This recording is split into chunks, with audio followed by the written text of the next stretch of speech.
Science seekers club में आप सभी का स्वागत है। इससे पिछली वीडियो में हमने बात की थी इस चैनल में प्रोवाइड होने वाले कंटेंट के बारे में, EMRS PGT सिलेबस के बारे में और किस फॉर्मेट में हम उसको पढ़ेंगे यहाँ पे, उस सब के बारे में। अगर आपने वो वीडियो नहीं देखी है तो मैं इसी वीडियो के कमेंट में उस वीडियो का लिंक शेयर कर दूँगी, आप वहाँ से इसे देख सकते हैं। तो आज हम पढ़ने वाले हैं some basic concepts of chemistry. और इस यूनिट के सब टॉपिक्स जो आज की वीडियो में कवर होंगे वो हैं general introduction, nature of matter, laws chemical combination and Dalton's atomic theory. ये इस यूनिट का पहला पार्ट होगा और बाकी के टॉपिक्स हम नेक्स्ट वीडियो में कवर करेंगे। तो चलिए शुरू करते हैं जनरल इंट्रोडक्शन से। तो केमिस्ट्री बेसिकली है क्या और इसमें हम क्या स्टडी करते हैं? तो केमिस्ट्री जो है वो साइंस है एटम्स की और मॉलिक्यूल्स की और इनके ट्रांसफॉर्मेशन की। और इसमें हम स्टडी करते हैं सब्सटेंसेस के प्रिपरेशन के बारे में, उनके स्ट्रक्चर के बारे में, उनकी प्रॉपर्टीज़ के बारे में और उनके रिएक्शंस के बारे में। अब बात करते हैं मैटर की। हमने जैसा पढ़ा ये कि anything that has mass and occupies space is called matter। इसके अलावा मैटर की 3 स्टेट्स हैं, सॉलिड, लिक्विड एंड गैस।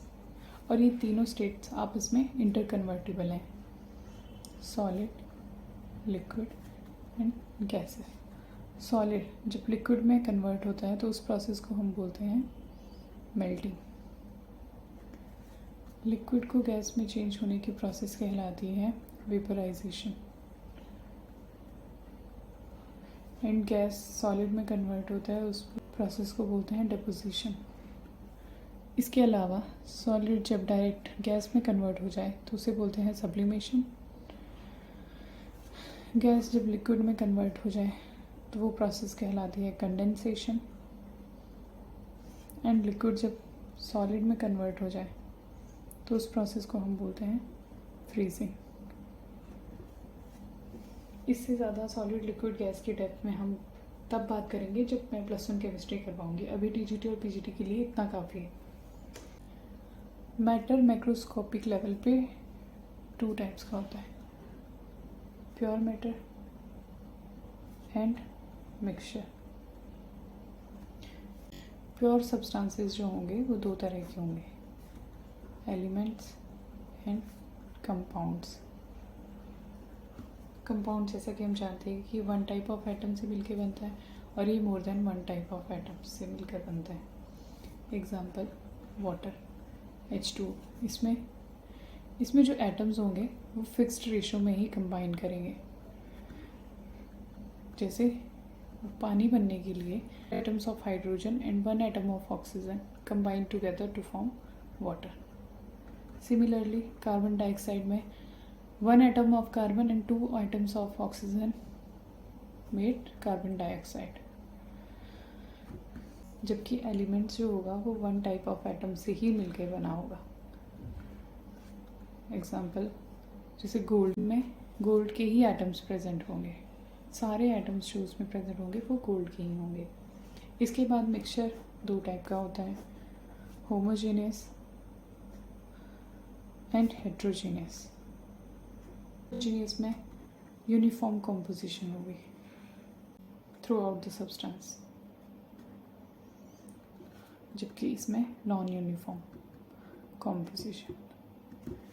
इसका एग्जांपल है जैसे पानी में सॉल्ट हो या पानी में शुगर हो, जब हम उसको मिलाते हैं तो वो पूरा डिज़ोल्व हो जाता है, तो वो होमोजेनियस मिक्सचर का एग्जांपल है। उसके अलावा पानी में अगर हम पत्थर डाल दें या मिट्टी डाल दें तो उसमें कॉम्पोजिशन जो है वो मिट्टी या पत्थर का through out the water same नहीं रहता है, उसको हम हेट्रोजीनियस मिक्सचर बोलते हैं। उसको इजीली सेपरेट भी कर सकते हैं। कंपाउंड्स में एक और बात है कि जिन एटम से मिलकर बनता है हो सकता है वो कोई और प्रॉपर्टीज़ शो करें, लेकिन जब कंपाउंड बन जाता है तो वो कोई और प्रॉपर्टीज़ शो कर सकता है। जैसे हाइड्रोजन एंड ऑक्सीजन दोनों कंबशन को फेवर करते हैं, दोनों गैसेज हैं, लेकिन इन दोनों को मिलके जो कंपाउंड बन रहा है H2O, वो वाटर, आग बुझाने के काम आता है। तो ज़रूरी नहीं है कि कंपाउंड जिस एटम से मिलकर बनेगा तो वो कंपाउंड भी सेम उन्हीं एटम्स की तरह प्रॉपर्टी शो करेगा, ऐसा नहीं है।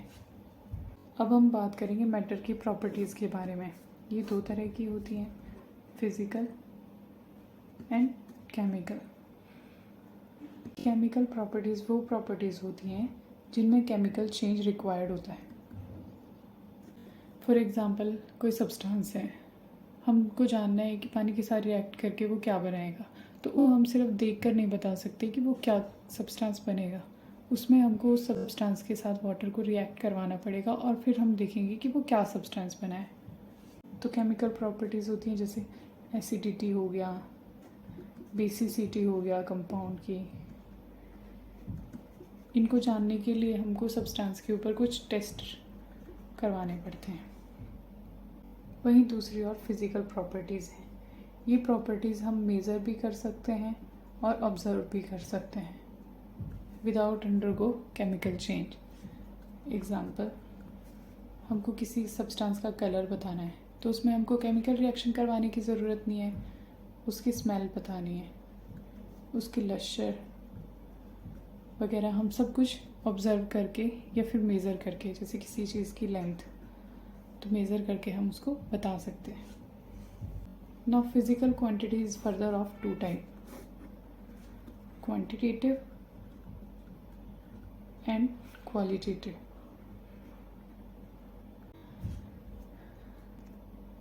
क्वालिटेटिव, जैसे नाम से ही पता चल रहा है, क्वालिटी, इसको हम मेज़र नहीं कर सकते।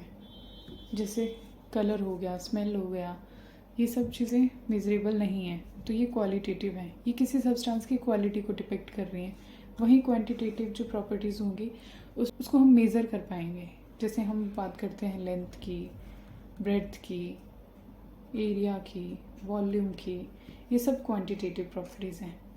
लेकिन क्वालिटेटिव प्रॉपर्टीज़ में फर्दर दो चीज़ों की रिक्वायरमेंट होती है, नंबर की और यूनिट की।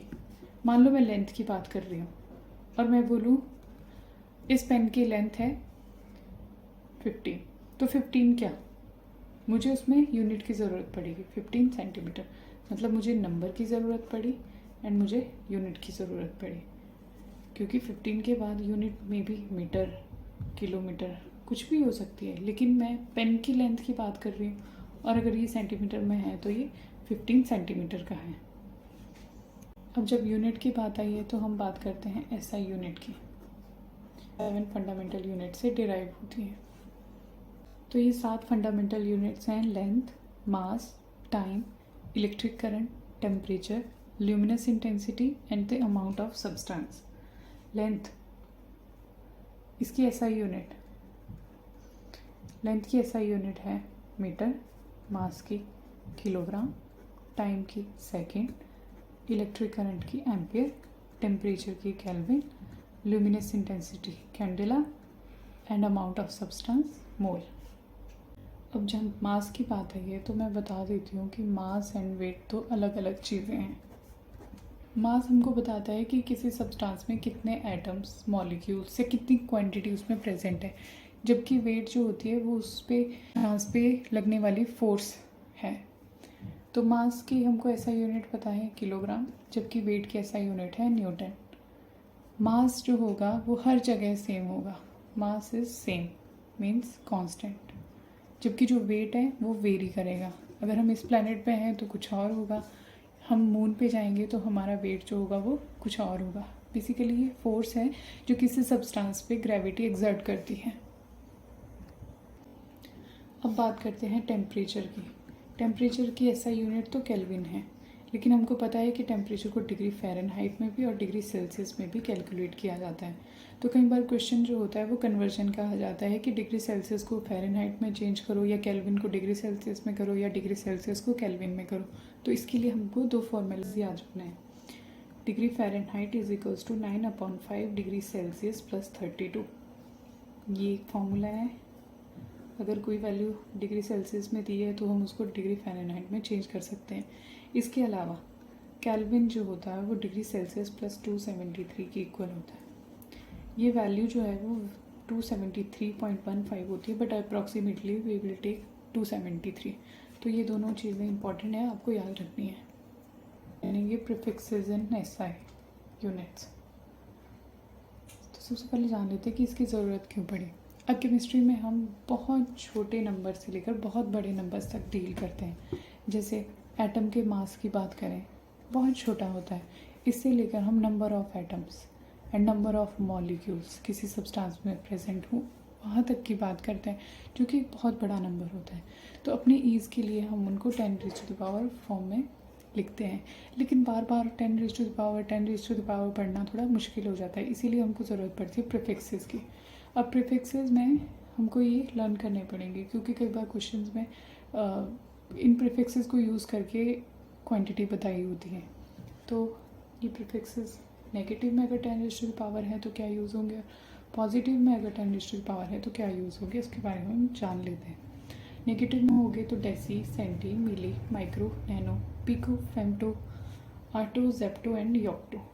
10⁻⁻1 डेसी होता है, 10⁻⁻2 सेंटी एंड मिली 10⁻⁻3। उसके बाद 3 के गैप्स पे ये चलता है। मिली के बाद micro 10⁻⁻6, nano 10⁻⁹, pico 10⁻⁻12, femto 10⁻⁻15, atto 10⁻⁻18, zepto 10⁻⁻21 and yocto 10⁻24। Similarly positive अगर 10⁻⁴ है तो उसके लिए प्रीफिक्सेस यूज़ होगा डेका फॉर 10⁻⁴, मेहो 10⁻², किलो फॉर 10⁻³ एंड देन वही 3 का गैप 10⁻⁶ for mega, 10⁻⁹ for giga, 10⁻12 for tera, peta के लिए 10⁻15, एक्सा 10⁻18, जेटा 10⁻21 एंड योटा 10⁻24। अब इसमें बहुत बार कन्फ्यूज़न हो जाती है। तो नेगेटिव लास्ट में है, वो नेगेटिव को डिपिक्ट करता है, जबकि पॉजिटिव में ए, देखिए लास्ट वाले सब में ए है। तो ये तीनों तो आपको याद ही होंगे मुझे लगता है, deci, centi, milli and deca, hecto, kilo. उसके बाद माइक्रो, नैनो, पिको, फेमटो, ये सब हमको याद करना है। अब ये तो बात हुई फंडामेंटल यूनिट्स की, लेकिन फंडामेंटल यूनिट्स के अलावा अब कोई और क्वांटिटीज़ हैं, जैसे वॉल्यूम है, डेंसिटी है, हम उनकी यूनिट्स कैसे कैलकुलेट करेंगे? तो उनको जो है वो हम फंडामेंटल यूनिट से ही डिराइव करते हैं, और इसलिए उनको बोलते हैं हम डिराइव्ड यूनिट्स। जैसे डेंसिटी का फॉर्मूला होता है मास अपॉन वॉल्यूम। अब मास की जो फंडामेंटल यूनिट है वो है किलोग्राम, जबकि वॉल्यूम हमको नहीं पता है, वॉल्यूम फंडामेंटल यूनिट नहीं है। लेकिन वॉल्यूम का हमको फॉर्मूला पता है, which is length into length into length, और लेंथ की जो फंडामेंटल यूनिट है वो मीटर है, तो metre into metre which is metre cube. तो वॉल्यूम की जो यूनिट है वो डिराइव हुई है मीटर क्यूब। अब वॉल्यूम की यूनिट मैं यहाँ पे पुट करूँगी तो मीटर क्यूब, तो यहाँ से मुझे डेंसिटी की यूनिट जो आ जाएगी वो आ जाएगी किलोग्राम पर मीटर क्यूब। इस तरह फंडामेंटल यूनिट से ही बाकी जो भी क्वांटिटीज़ हैं उनकी यूनिट डिराइव होगी, और इसीलिए उन्हें बोलेंगे हम डिराइव्ड यूनिट्स। अब जहाँ मेज़रमेंट की बात आती है वहाँ पे अनसर्टेनिटी भी हो ही जाती है। अब अनसर्टेनिटी तो आती है, लेकिन हम क्या कोशिश करते हैं कि जो हमारा रिज़ल्ट है, हमारी जो मेज़रमेंट है वो परफेक्ट हो। और परफेक्शन की जब बात आती है तो यहाँ पे 2 टर्म्स इंट्रोड्यूस हो जाती हैं, और वो 2 टर्म्स हैं एक्यूरेसी एंड प्रिसीजन। अब हमने केमिस्ट्री में जब भी कोई प्रैक्टिकल्स करे हैं तो हमने देखा है कि हम कोई भी प्रैक्टिकल की रीडिंग एक बार नहीं लेते, हम कम से कम 3-4 बार रीडिंग लेंगे, एंड देन हम उसका मीन, उसका एवरेज हम निकालते हैं, और फिर हम कैलकुलेट करते हैं कि क्या हमारा रिज़ल्ट जो है वो सही आया है कि नहीं। अब प्रिसीजन एंड एक्यूरेसी को एक एक्सपेरिमेंट से समझते हैं। मान लो 3 स्टूडेंट्स हैं और उन्होंने कोई एक एक्सपेरिमेंट परफॉर्म किया, तो राउंड 1 में, राउंड 2 में इनकी ये रीडिंग्स आई है, जिसका मीन है ये और ये। अब मान लो स्टूडेंट 1 की राउंड 1 में 1.95 रीडिंग आई है एंड राउंड 2 में 1.93, तो ये दोनों ऑलमोस्ट इक्वल हैं, पास में हैं। तो क्या ये प्रिसाइज हैं? यस।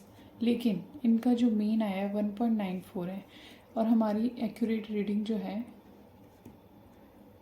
ले लेते हैं कि वो 2 है। तो क्या ये 2 के इक्वल है? नहीं है, तो ये एक्यूरेसी नहीं है। जबकि स्टूडेंट बी की जो राउंड 1 में रीडिंग आई है वो 1.94 है, राउंड 2 में 2.05 है, जिनके बीच में डिफरेंस बहुत ज़्यादा है, तो ये बिल्कुल प्रिसाइज नहीं है। लेकिन अब देखते हैं इसका एवरेज है। एवरेज जो है 1.995, लेकिन ये इक्वल टू 2 तो नहीं है, इट मीन्स ये एक्यूरेसी भी इसमें नहीं है। जबकि जो स्टूडेंट 3 है उसकी राउंड 1 में रीडिंग आई 2.01, राउंड 2 में ये 1.99, जिसका मेन 2 है। तो ये रीडिंग्स आपस में थोड़े पास भी हैं, 2.01 एंड 1.99, तो पास भी हैं, तो ये प्रिसाइज भी हैं। एंड इनकी जो एवरेज वैल्यू है वो 2 है, which is equals to accurate reading. It means इसमें एक्यूरेसी भी है। तो ये हो गया हमारा प्रिसीजन एंड एक्यूरेसी। हमने प्रिसीजन एंड एक्यूरेसी की बात तो कर ली, लेकिन केमिस्ट्री में हम डील करते हैं बिल्कुल छोटे से लेकर बहुत बड़े बड़े नंबर्स तक, और उन नंबर्स को लिखने के लिए हम जो चीज़ यूज़ करते हैं वो होती है साइंटिफिक नोटेशन। साइंटिफिक नोटेशन में हम उन नंबर्स को लिखते हैं। साइंटिफिक नोटेशन कैसे लिखते हैं? n इंटू 10⁻n, जहाँ पे n जो होगा वो 1 to 9 के बीच में होगा, और n जो होगा वो कोई भी नंबर हो सकता है, एनी नंबर। अब इसकी क्यों ज़रूरत पड़ी? मान लो मैं 2 ग्राम ऑफ हाइड्रोजन, मैं एटम्स की बात करूँ कि इसमें कितने एटम्स हैं, तो हमको पता है कि इसमें 6.022 इंटू 10⁻23 एटम्स होते हैं। तो ये मैंने साइंटिफिक नोटेशन में लिखा है। ये देखिए n की वैल्यू जो है वो 6 है, 6 एंड 6.022 इंटू 10⁻23। तो यहाँ पे n जो है वो 6.022 है और जो n है वो 23 है। अब इसको नॉर्मली बिना अगर साइंटिफिक नोटेशन ना हो तो ये नंबर तो कितना बड़ा लिखा जाए, 6022, और उसके बाद हमारी 20 ज़ीरोज़ और लगेंगी। तो इससे अच्छा है कि इसको साइंटिफिक नोटेशन में इस तरह से लिखा जाए।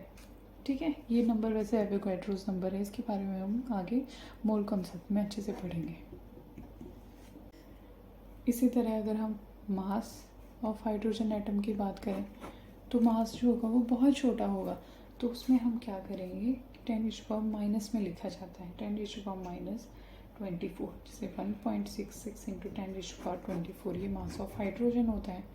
तो इसीलिए हमको साइंटिफिक नोटेशन की ज़रूरत होती है, क्योंकि केमिस्ट्री में हम बहुत बड़े नंबरों से लेकर बहुत छोटे नंबर्स तक डील करते हैं।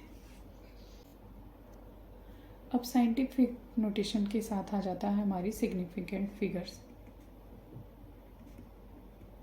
जो साइंटिफिक नोटेशन है वो प्रिसीजन देती है किसी रीडिंग की या किसी वैल्यू का, हमको प्रिसीजन पता चलता है कि वो कितनी प्रिसाइज है। जबकि अगर हमको उसकी सर्टेनिटी देखनी है कि वो कितनी सर्टेन वैल्यू है, सर्टेन वैल्यू के लिए हम यूज़ करते हैं सिग्निफिकेंट फिगर, सर्टेन वैल्यू के लिए।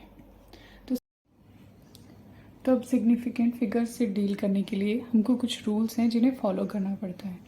तो पहला रूल है कि all non zero digits are significant. जो भी नॉन ज़ीरो डिजिट्स हैं वो सिग्निफिकेंट होगी। फॉर एग्जांपल अगर मैं बात करूँ 0.436 में कितने सिग्निफिकेंट फिगर्स हैं, तो ये नॉन ज़ीरो डिजिट्स हैं 4, 3 एंड 6, तो there are 3 significant figures in 0.436। Now rule number 2। Second rule कहता है कि zeros preceding to first non zero digit are not significant. For example we have 0.003, तो इसमें ये नॉन ज़ीरो डिजिट है, ये तो पक्का हमारी सिग्निफिकेंट फिगर होगी। लेकिन ये जो ज़ीरोज़ हैं ये नॉन ज़ीरो डिजिट से पहले आई हैं, और इसमें बोला है कि preceding to first non zero digit जो होंगी वो सिग्निफिकेंट नहीं होंगी। तो इट मीन्स ये जो ज़ीरोज़ हैं ये सिग्निफिकेंट नहीं है। तो इसमें अब जो थर्ड रूल है वो कहता है कि zeros between 2 non zero digits are significant.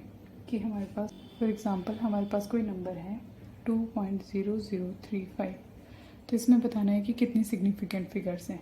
अब ये 2 नॉन ज़ीरो डिजिट्स हैं, इनके बीच में जो ज़ीरोज़ हैं वो बोला है इसने कि वो सिग्निफिकेंट होगी। तो ये तो नॉन ज़ीरो हैं, ये तो ऑब्वियसली सिग्निफिकेंट फिगर्स होंगी, और इसके साथ ये 2 जो ज़ीरोज़ हैं वो भी सिग्निफिकेंट फिगर्स ही होंगी। तो इस नंबर में टोटल 1 2 3 4 5 सिग्निफिकेंट फिगर्स हैं। Now rule number 4। जो रूल नंबर 4 है वो कहता है कि ज़ीरोज़ एट द एंड और right of a number are significant provided they are on the right side of a decimal point. कि जो ज़ीरोज़ हैं किसी नंबर के एंड में या फिर डेसिमल के बाद, तो वो जो है काउंट होंगी, वो सिग्निफिकेंट फिगर्स होंगी। फॉर एग्ज़ाम्पल 2.600, इसमें कितनी सिग्निफिकेंट फिगर्स हैं? ये 2 नॉन ज़ीरो एंड डेसिमल के राइट साइड में ये 2 ज़ीरोज़ हैं, तो ये भी हमारी सिग्निफिकेंट फिगर्स होंगी। तो यहाँ पर टोटल 4 सिग्निफिकेंट फिगर्स हैं। अगर हमारे पास कोई डेफिनेट नंबर दिया है, डेफिनेट नंबर मान लो 2 है, 1 है, और इसमें क्वेश्चन में पूछ लिया जाए कि कितने सिग्निफिकेंट फिगर्स हैं, तो इसमें हमारी इनफाइनाइट सिग्निफिकेंट फिगर्स होती हैं। क्यों? क्योंकि हम इसको इस तरह से लिख सकते हैं 2.000 एंड सो ऑन। तो इसमें कितनी भी ज़ीरोज़ हो सकती है, और ये जो ज़ीरोज़ हैं वो डेसिमल के राइट हैंड साइड में, तो इसलिए इसमें infinite number of significant figure हैं। ये हमारा लास्ट रूल है और इसको बिल्कुल ध्यान रखना है। लास्ट रूल है exact numbers have infinite number of significant figures. तो अब सिग्निफिकेंट फिगर्स को ध्यान में रख के हम उनके ऊपर लगने वाले ऑपरेशंस के बारे में बात करेंगे कि उनमें addition, subtraction, multiplication and division किस तरह से होता है। तो सबसे पहले बात करेंगे एडिशन एंड सब्ट्रैक्शन की। तो the result can not have more digits to the right of the decimal point than either of the original number. मतलब अगर हमारे पास 2 सिग्निफिकेंट फिगर्स हैं 0.325 एंड 2.12, तो इसका जो एडिशन आएगा वो 2 ये आएगा। अकॉर्डिंग टू रूल्स इसमें 3 सिग्निफिकेंट फिगर्स वाला आंसर होगा विच इज़ 2.12। दूसरा एग्जांपल करते हैं। अगर हमारे पास 0.316 है एंड 1.3 है, तो इसका एडिशन करेंगे 616.1। तो इसमें अगर सिग्निफिकेंट फिगर्स पूछ रहे हैं लिखेंगे, इसे लिखेंगे 1.6, जिसमें ओनली 2 सिग्निफिकेंट फिगर्स हों, 3 हैं और इसमें 2 हैं। क्योंकि according to rule the result can not have more digits to the right of the decimal point than either of the original number. अब जो नेक्स्ट रूल है वो सिग्निफिकेंट फिगर्स के मल्टीप्लिकेशन एंड डिवीजन को लेकर है, जो है the result must be reported with no more significant figures as are there in the measurement with the few significant figures. मतलब अगर हमारे पास 2 सिग्निफिकेंट फिगर्स हैं, फॉर एग्जांपल 1.2 एंड 0.326, तो हम क्या करेंगे, इसमें देखेंगे कि दोनों नंबर्स में कौन कितनी सिग्निफिकेंट फिगर्स हैं। इसमें 2 सिग्निफिकेंट फिगर्स हैं एंड इसमें 3 सिग्निफिकेंट फिगर्स हैं। तो इसको मल्टीप्लाई करके जो आएगा, जो कि आएगा 0.3912। अब जो हमारा फाइनल आंसर होगा उसमें उतनी सिग्निफिकेंट फिगर होगी जितनी इन दोनों नंबर में से कम वाली सिग्निफिकेंट फिगर्स हैं। इस नंबर में 2 हैं, तो फाइनल आंसर में भी 2 सिग्निफिकेंट फिगर्स ही होंगी।